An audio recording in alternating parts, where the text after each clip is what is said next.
Hello friends, welcome back to my YouTube channel Health Tips Ikbal. পুনৰ এবাৰ মোৰ চেনেললৈ স্বাগতম জনাইছো। বন্ধু বান্ধৱীসকল, আজি শিশুৰ এটা ভাল ঔষধৰ বিষয়ে কথা পাতিম। আপোনালোকক মই স্ক্ৰীনত ধুনীয়াকৈ দেখুৱাইছো। সিনাৰেষ্ট সিৰাপ বহুত ভিউৱাৰ্ছে ব্যৱহাৰ কৰিছে।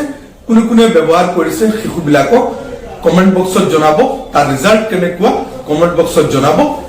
সিনাৰেষ্ট সিৰাপ কি কি অসুবিধা হলে শিশু খুৱাব পাৰিব, তাৰ কম্পোজিশন কি, কম্পোজিশনে কেনেকুৱা কাম কৰে, প্ৰাইস কিমান, কোম্পানী, সাইড এফেক্ট গোটেইখিনি মই বিতংভাৱে আলোচনা কৰিম। ফুল ৰিভিউ দিম। আপোনালোকে স্কিপ নকৰাকৈ প্ৰথমৰ পৰা শেষলৈকে ভিডিঅটো চাব।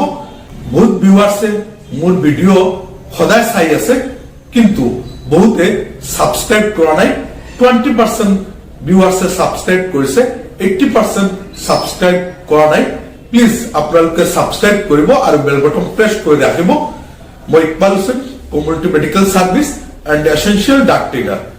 বন্ধু বান্ধৱীসকল, সিনাৰেষ্ট সিৰাপ বহুত পুৰণি কোম্পানী, ভাল কোম্পানী, সেঞ্চুৰ কোম্পানীয়ে বনাইছে। আৰু সিনাৰেষ্টত তিনিটা কম্পোজিশন দিয়া হৈছে।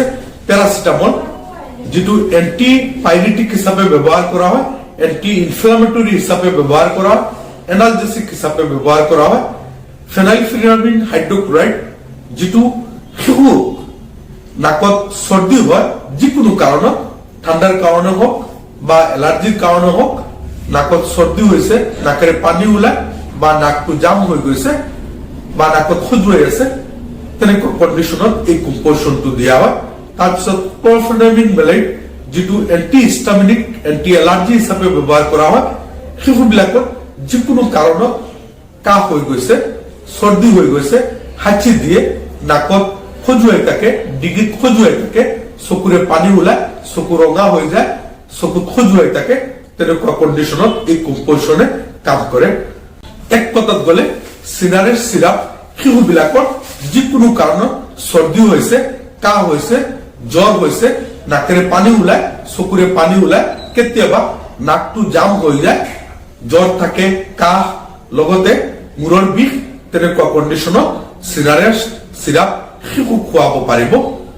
সিনাৰেষ্ট সিৰাপ খোৱাৰ পিছত কেতিয়াবা শিশু টোপনিৰ ভাৱ হ'ব পাৰে, বা কেতিয়াবা শৰীৰ দুৰ্বল হ'ব পাৰে, বা কেতিয়াবা গেছ হ'ব পাৰে। বিশেষ কোনো পাৰ্শ্ব প্ৰতিক্ৰিয়া দেখা নাযায়।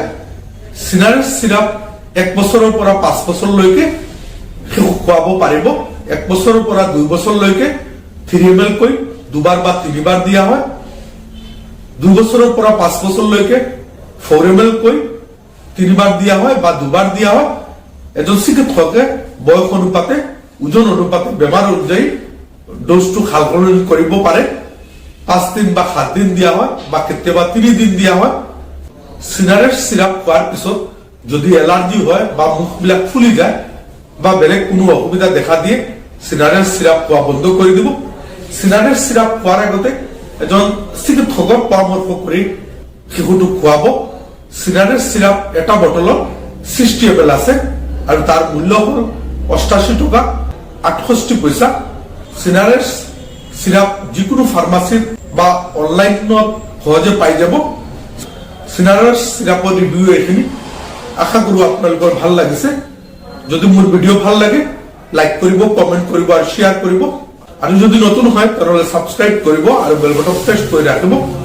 আজিৰ ভিডিঅ' ইমানেই। সকলো ভালে থাকক। ধন্যবাদ।